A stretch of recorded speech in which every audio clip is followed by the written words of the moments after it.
If you're like me, you get awfully confused when you try to understand who's responsible for terrorist attacks. After every terrorist attack, we hear contradictory rules about who bears the guilt for the bloodshed. Fortunately for us, we have here today the world's greatest authority on terrorism. Prophet Muhammad, thank you for being here. I'm glad to be here, David. And I just want to thank you for telling people the truth about jihad all these years. Peace be upon me. I'm hoping you can clear up some confusion for us. I'd like to give you a few scenarios, and you can tell me who's responsible for the violence in each of the scenarios. Happy to help. Peace be upon me. Picture this. Pictures are forbidden. Okay, imagine this. One of your devout followers reads your clear commands to fight those who do not believe in Allah, and to fight people until they say that there is no God but Allah, and to terrorize the enemies of Allah. Suppose he goes out and does exactly what you command him to do. He fights those who do not believe in Allah because you commanded it. He fights people until they say there is no God but Allah because you commanded it. He terrorizes the enemies of Allah because you commanded it. Are you in any way responsible for what this man does? With Allah as my witness, David, I am not responsible in any way. This attack has absolutely nothing to do with my clear commands to carry out such attacks. Anyone who tries to connect this violence with my clear commands to commit violence must be a racist and should be silenced by any means necessary. Peace be upon me. Okay, so when one of your devout followers slaughters unbelievers in the name of Allah because you ordered him to do it, this has nothing to do with you. You're sure about this? Peace be upon me. Different scenario. Suppose a mentally ill Norwegian neo-Nazi Odinist opens fire on a bunch of teenagers on a camping trip. Are peaceful critics of jihad terror, who despise violence and racism and aren't neo-Nazis or Odinists, are they responsible for this attack? How is this even a question? Of course they are. These peaceful critics of jihad terror basically forced that mentally ill Norwegian neo-Nazi Odinist to open fire on those teenagers who were camping. Politicians, journalists, educators must therefore unite in condemning peaceful critics of jihad terror for convincing mentally ill neo-Nazi Norwegian Odinists to kill so many people.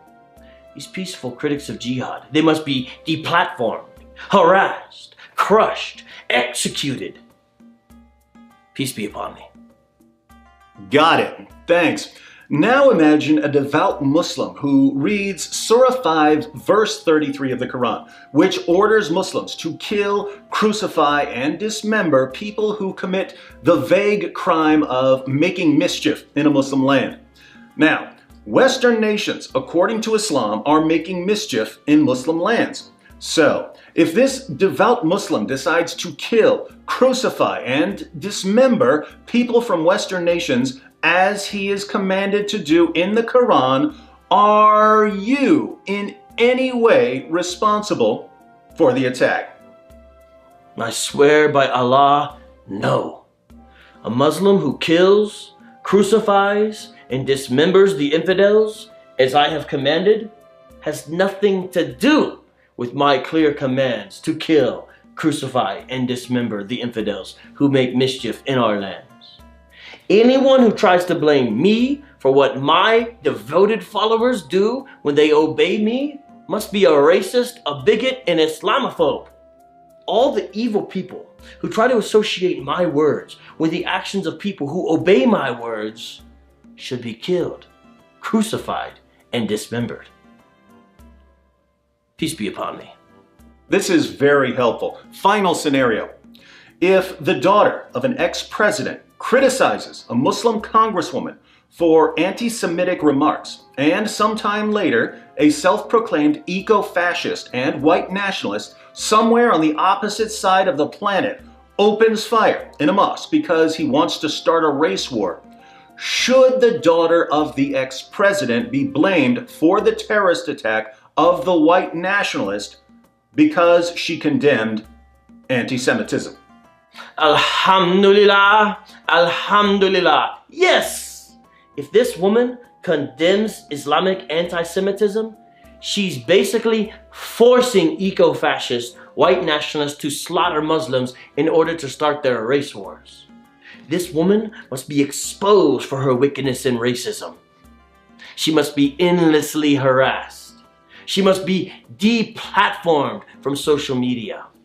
And even the parents who raised her should be forever silenced for raising such an evil, infidel daughter who condemns Islamic anti-Semitism and starts race wars. Peace be upon me. Well, I think I've got all the answers I need. When a jihadi slaughters unbelievers in the name of Allah because he's been commanded by his prophet to slaughter unbelievers in the name of Allah, anyone who points a finger at said prophet is a racist who must be deplatformed. But when a racist nutjob slaughters people to set off a race war, peaceful critics of jihad or anti-Semitism who despise violence and have absolutely nothing to do with any terrorist attacks must be blamed, deplatformed, and harassed. Peace be upon me. You understand Islam perfectly. Are you sure you're not a sheikh? I certainly hope not. One final question. Is consistency important in Islam? Peace be upon me. What is consistencies? Consistency. Peace be upon me? Counterinsurgency? No. Consistency. Peace be upon me? Constancy? We do not understand this word in Islam. Of course you don't. We already knew that.